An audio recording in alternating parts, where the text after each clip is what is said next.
up, y'all? It's me, Erica, and we are down here.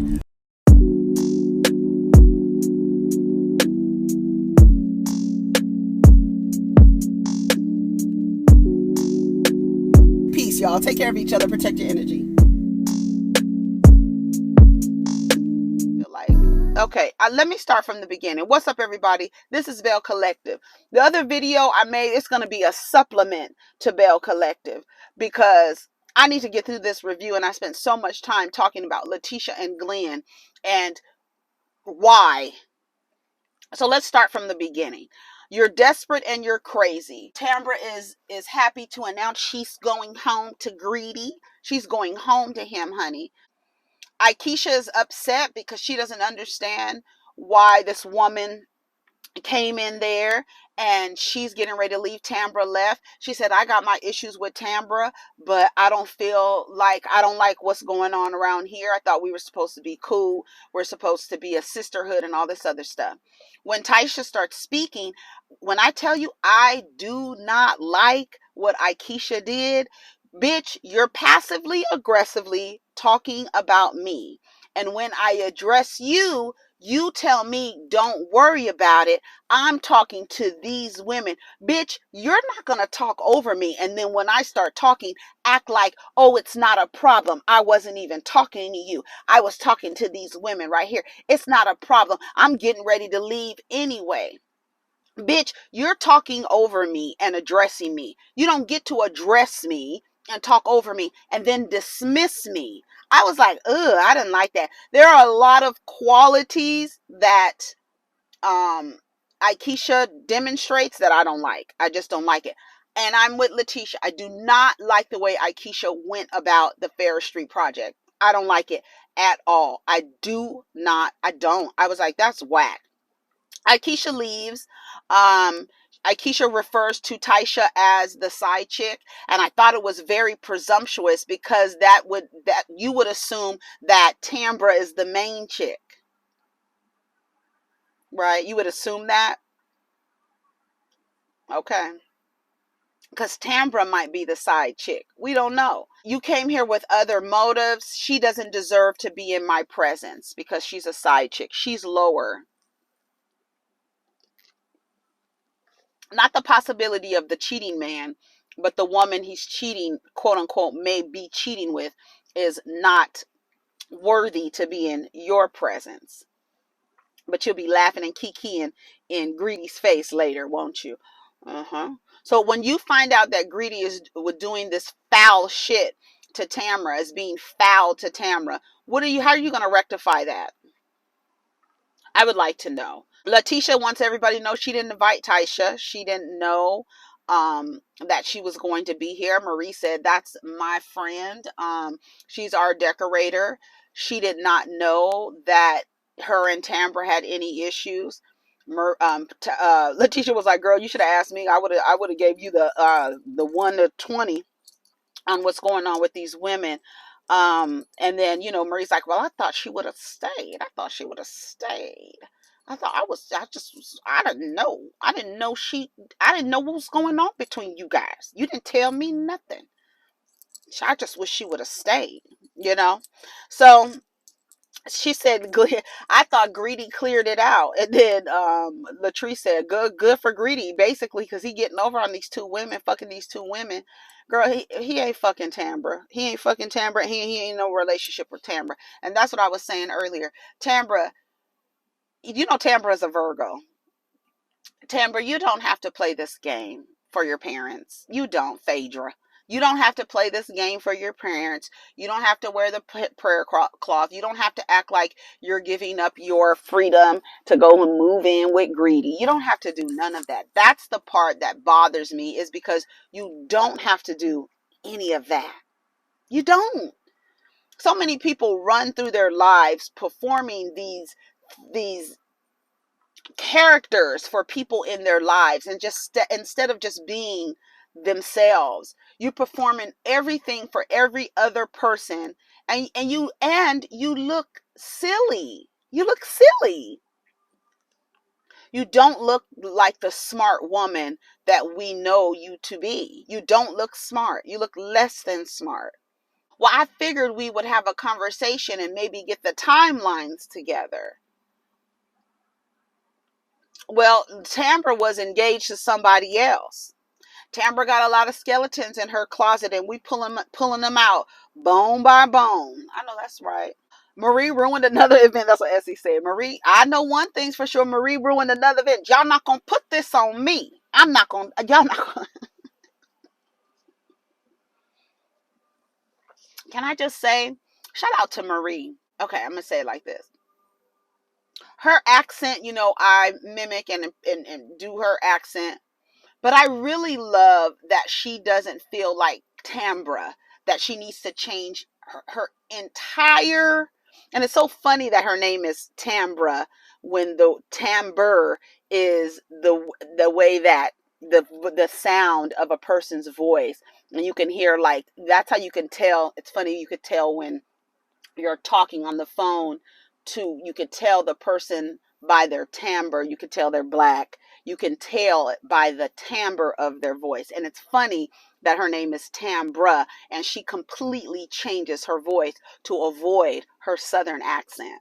And unfortunately, we live in a society where people feel like, in order to be accepted, this accent, and it's not just southern, all over, people from New York, people from the East Coast, when they have those real strong accents, they don't like them either. Some of them don't like them, and they do whatever they need to do to change the tone, the inflection, everything, pronunciation, everything. And Tamra does an over exaggeration and an over enunciation. I'm going back to Greedy. She is crazy and delusional. Everything she has to phonetically, the transliteration, she has to get it out, because she needs to let you know that despite living in one of the blackest cities in the United States, that I do not speak like I'm from Jackson, Mississippi. Latrice said she spent a week from home from her man, honey. And she loves him, but the stuff that comes with it. The stuff that comes with it, she doesn't like it. She doesn't want to be what society wants her to be. She wants to be his equal. She thinks that he's very controlling. And she's never, listen to me when I say, baby, when I said, I know that's right. I was in the kitchen, I yelled, I know that's right, Latrice. I will never play the role of a housewife. You ain't never gonna get me trapped in a house looking crazy. Girl. He's being selfish, and I don't want to raise a child with a selfish man. It is crazy, because it's like, when you think about it, it's like, look at how you're acting, and you think I want to create a child with you, when you said, if I have an abortion or give the child up for adoption, which I don't think she would, but if I have an abortion, you're willing to just throw the marriage away. So what would be the difference if I had the baby? What would be, you can just come up with any reason to throw the marriage away, if it's that easy to throw the marriage away when you don't get what you want.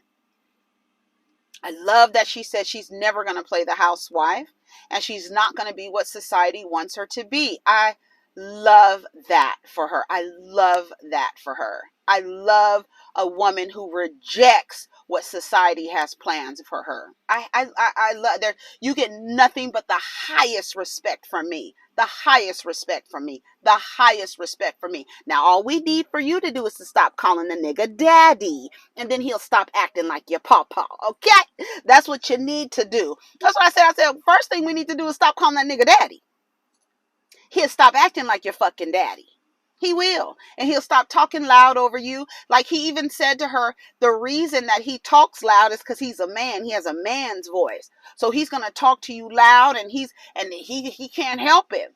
He can't help it. Can you imagine raising a child? What if your child is sensitive to noise? What if you have a child with autism and they're sensitive to sound, and you have this man who feels like he can yell just because he's a man and he don't have a baby voice, and he doesn't know how to be mindful of his tone? How? How do you think? How do you think that would go for the child? How do you think a child can develop in an environment where somebody feels because they are a man, they can speak loud and aggressively towards you? You want to raise a child under those rules? Yeah, exactly. At the Faulkner, they're getting the stakeholder. They're going to have a stakeholders luncheon. She didn't have a place setting for Lateshia. I don't like it. I don't like it. I don't like it. I think it's shady. It really made me mad, and it made me not like Aikisha's character on this show. I don't know who Aikisha is. I don't know her from Adam, but the character that is being shown to me on this show, I don't like it. I don't like it. I don't like she didn't have I don't like that she was sitting in the Bronx somewhere. Where was she? In the Bronx? Sitting in the Bronx somewhere and saw this show called Belle Collective with these women in Jackson, Mississippi, and said, you know what?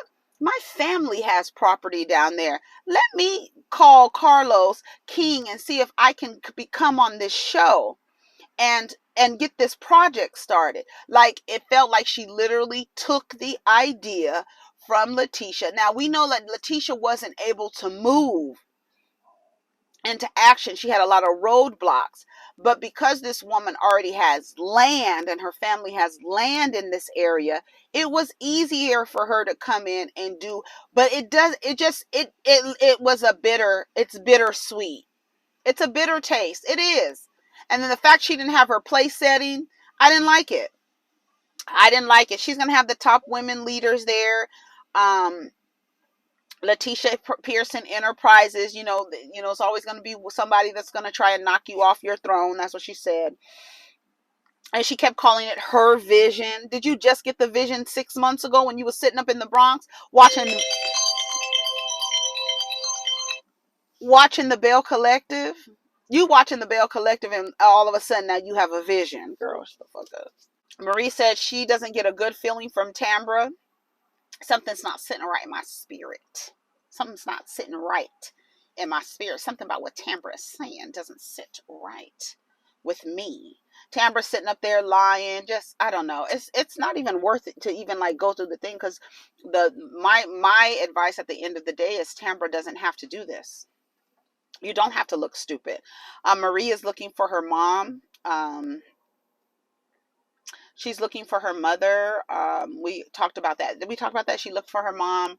Her mom was not going to come back out of that house. She was like, when she walked back up the stairs and said, I love you, I said, oh, she's not coming back outside.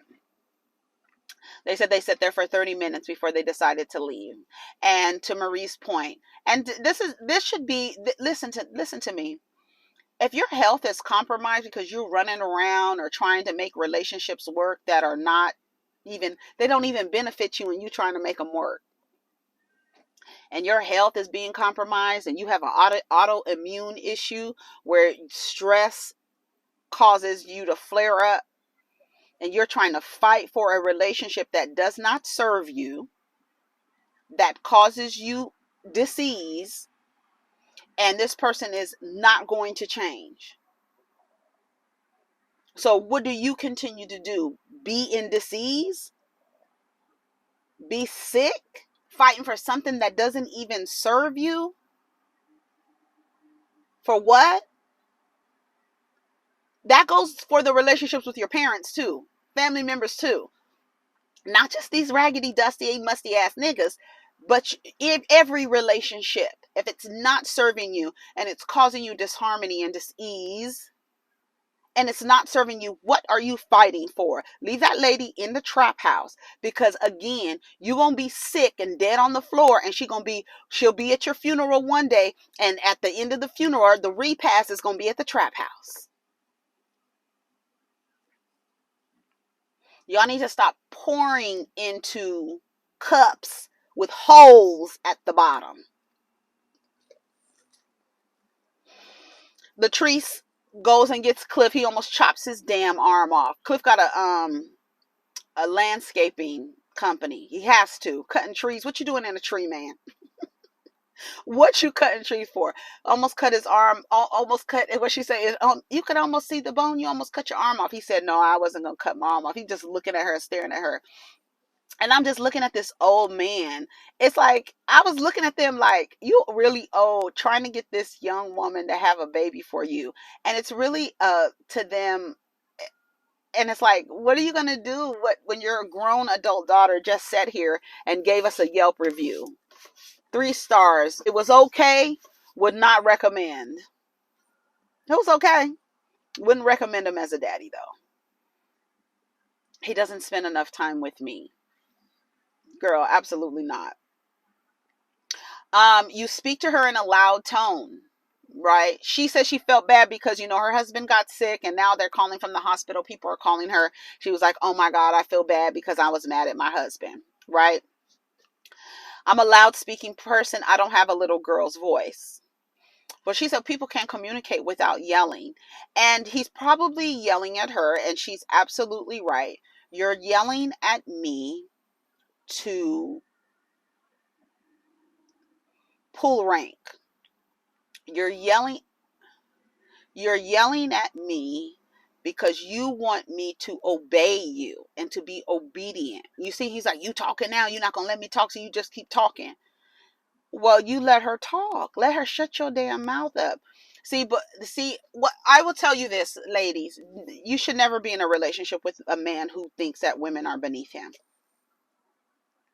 That's first. It's like, one, does he listen to Kevin Samuels? Two, does he think women are beneath him? Does he believe that men are leaders by birthright and therefore in the relationships with women should lead them just because they're men, and you should be under submission or control or obedience, whatever they use at the local kennel to train dogs, whatever fucking word y'all want to use in your relationships to define how you submit to a motherfucker who sees you as beneath them.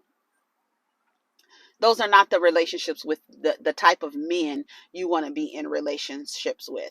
I feel like your tone gets higher and you're doing it to scare me, to instill fear like a father.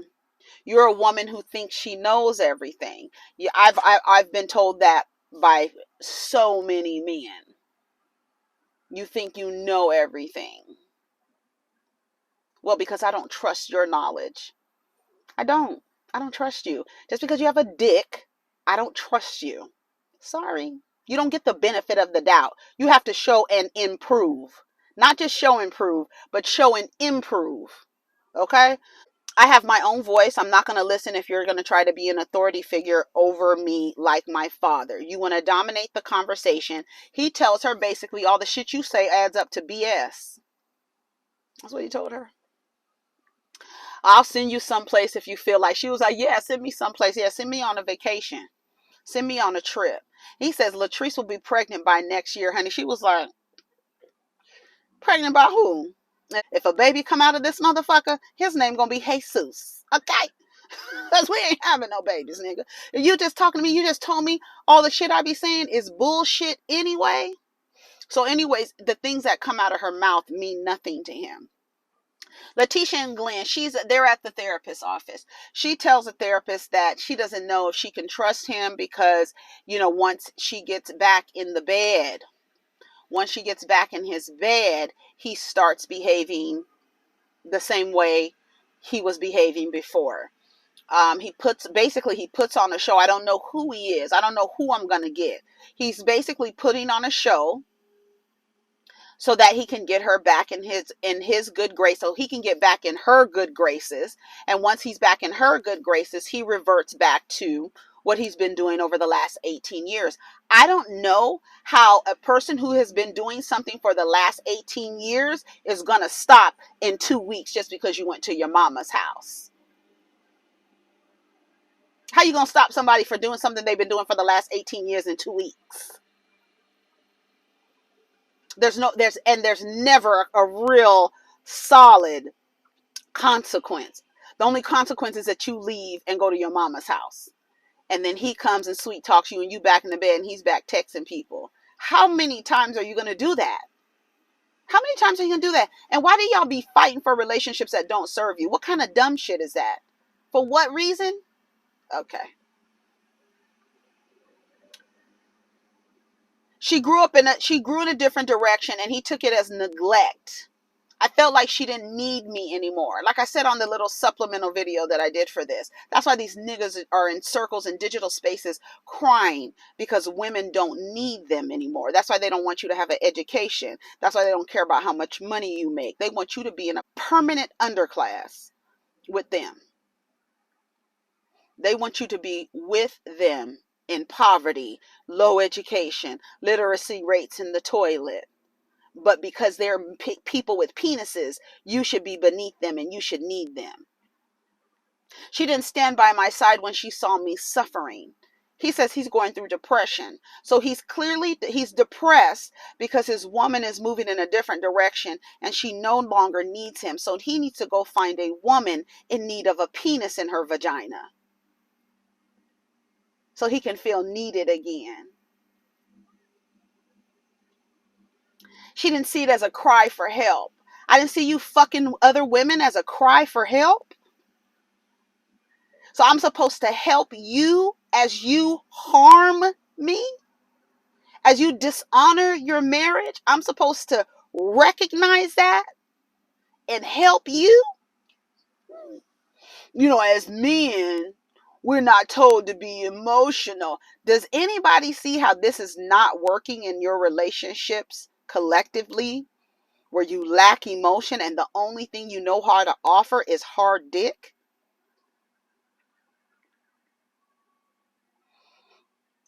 It's been 18 years and I need to be the man I need to be for my wife. After 18 years? So you're gonna wait another 18 years? You're gonna spend 32 years with what is that? No, 36 years with a nigga and he's still trying to find out what it means to be a man. I don't know who I'm getting. Stop asking people if they're in love versus loving somebody. There's no difference. That's dumb. This is not a fucking Disney movie. Get the fuck out of here with that dumbass concept. I'm in love. Inside of love, you're inside of love versus I just love the person. That's dumb. I'm not perfect. She's crying and telling him she's not perfect because he done told her he's depressed because she has grown in the relationship and he hasn't grown. And so he feels like she doesn't need him anymore. So that caused him to become depressed and have sex with other women. And she couldn't see that he was depressed because she didn't need him anymore. Even the therapist said this is the last straw. And then at the end of the episode, it says he's still texting women. So I don't have any grace for Lateshia. I'm sorry. I could see you be like I said, I don't stay in relationships long that don't benefit me. I really don't. I don't. I don't. I don't see it as beneficial. I'm not staying here for any amount of time. You can call it what you want to call it, but I'm not doing it. I'm not doing it. If I can't thrive in the relationship, and I don't give a fuck who the relationship is with. You understand me? Mother, father, boyfriend, girlfriend, whatever it is. If the relationship is not beneficial to me and I'm fighting for something that doesn't serve me and hasn't served me for years, cut ties when you need to. You don't need to hold on to nothing that you have to fight for and pour into, and nothing is being poured back into you. Absolutely not. I teach women how to be the best versions of themselves, and I'm just realizing, just getting into the best version of myself. They need you not to be the best version of yourself so that you can mammy, mule, and mattress for them. Maid, mule, and mattress.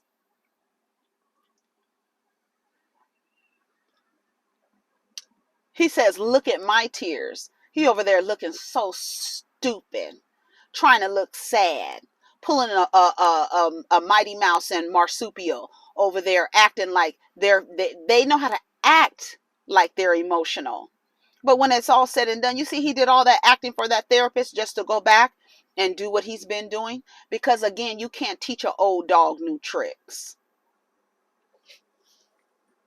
She's crying. I said to myself, why the fuck is she crying? Why the fuck are you crying? Why the fuck are you crying? Why are you sitting here crying?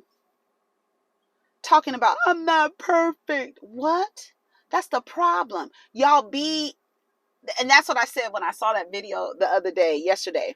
And they keep telling y'all to take accountability. You women need to take accountability. You know what the accountability is? Responding to mistreatment.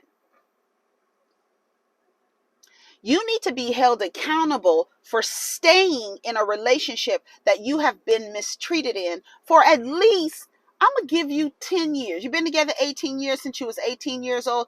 I'll say 10 out of the 18 years have been trying for you.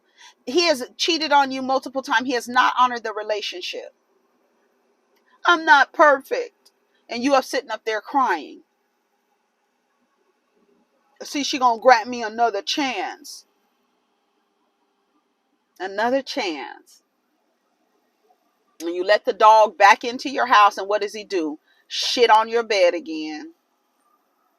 You better leave that dog outside. You better leave that motherfucking dog outside. Aikisha's breaking ground. It was 4 people there breaking ground, girl. You don't have the support because you came in and swooped in on somebody else's idea instead of including them in on the idea and trying to work with her to get her shit going and then also break ground at the same time. That would have been a better look. That would have been a better story. But here we are. Tambra wants everybody to know that, I don't know why she's letting everybody know, Tambra, you don't have to do this, but she's moving in with Demon and she's ready to have a baby. The ring is on the way. We're going to wait and see. Girl, whatever. Goddess Lanks is moving to out of the hood. We don't have to be shot at. What did the dude say? We ain't got to be shot at or nothing else, but she's going, and she said that's the only baby she's focusing on. I have so much respect for Latrice. I do.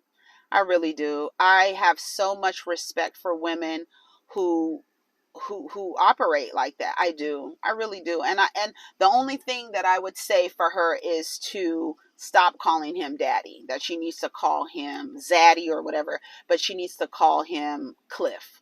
She needs to call him by his name. Don't call him daddy and he won't talk to you like you're his child. And that's just it. There's nothing cute about that. Especially, I don't know. I've never thought it was cute. I tease Heavenly by calling her husband daddy. But I think that kind of incestuous like term of endearment where a man that you're having sexual intercourse with, you're calling him daddy. That's a little pornographic to me. It is. I don't think that's a public, like Monique does it too. I don't think that that's like a public term of endearment for your partner. I don't. You keep that shit for the bedroom. That's kinky to me. That's kinky to me. If that's your fucking kink to fuck your dad, to each his own. But no, thank you. Lateshia says, being away from Glen, she's grown so much. She's walking in her purpose. She's practicing self-love and she's proud of herself. And Glen is back to messaging women again. So at this point, I think you're a glutton for punishment. If you decide to stay in a relationship that you've been in for 18 years where the person dishonors the relationship and you keep going back, none of the rules, you don't have a consequence. Like I said, he probably has a whole fucking family on the other side of town. Because what's the consequence? You need to be out of his life. And that does not mean that he needs to be out of Joshua's life. Just because he no longer has access to you. I know a lot of men do that when they no longer have access to the mother and they could no longer terrorize the mother, that they don't want to be in the child's life. I see it as a fucking blessing. Just because you can't have access to me, you feel like you don't have to have access to these children. That's a fucking blessing. It is. It is. Because if a man feels like the only way that he could take care of his child is by fucking its mother, you don't need him around you. And he's terrorizing you, you don't need him around you. Absolutely not. Anyways, y'all, there's another video that goes along with this. It's a little more ranty, but it's a supplemental video to this Belle Collective video. I'll post them both back to back. All right, y'all. Take care of each other. Protect your energy. And like literally, like she says, she's practicing self-love. Self-love means not being in relationships that aren't mutually beneficial. Period. If you've grown so much without a person, what are you holding on to? Y'all think like you over there like at like Lateshia Scott thinking that quantity is more valuable than quality. You better put some respect on my marriage. I've been with this man for however many years, and you do a fucking relationship couple challenge and he's walking on your ankles and you're holding him up during the whole time. But go off. Anyways, y'all take care of each other, protect your energy. Let's get down in the comments. Peace.